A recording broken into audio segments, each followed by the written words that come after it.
గొడవపడి పుట్టింటికి వెళ్ళిపోయిన భార్య ఏడాదైనా తిరిగి రాలేదు.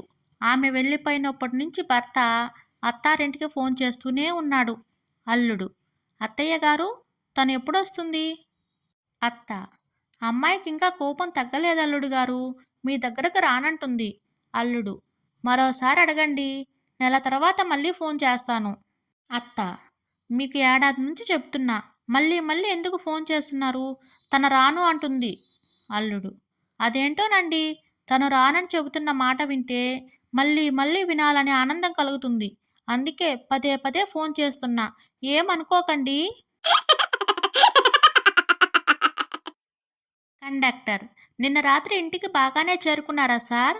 వసంత్: క్షేమంగానే చేరాను. అయినా నేను మీకు ఎలా కనిపిస్తున్నాను? నేనేమైనా తాగుబోతు అనుకుంటున్నావా? రాత్రి బస్సులో వస్తున్నప్పుడు ఒక పెద్ద ఆవిడకి లేచి సీటు కూడా ఇచ్చాను, చూడలేదా? కండక్టర్: అందుకే అడుగుతున్నానండి. అప్పుడు బస్సులో మీరిద్దరే ప్రయాణికులు ఉన్నారు మరి.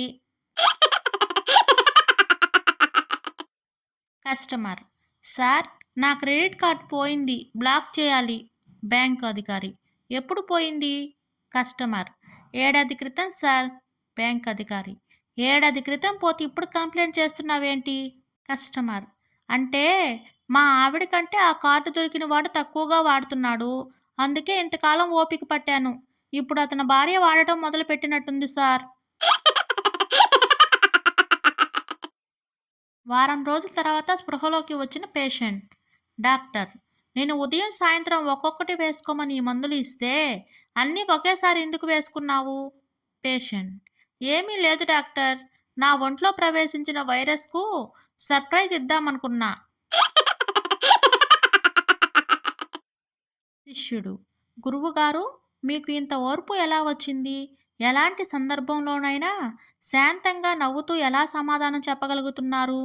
గురువుగారు: గతంలో నేను ఒక చీరల షోరూంలో సేల్స్ మెన్గా పనిచేశాను నాయనా.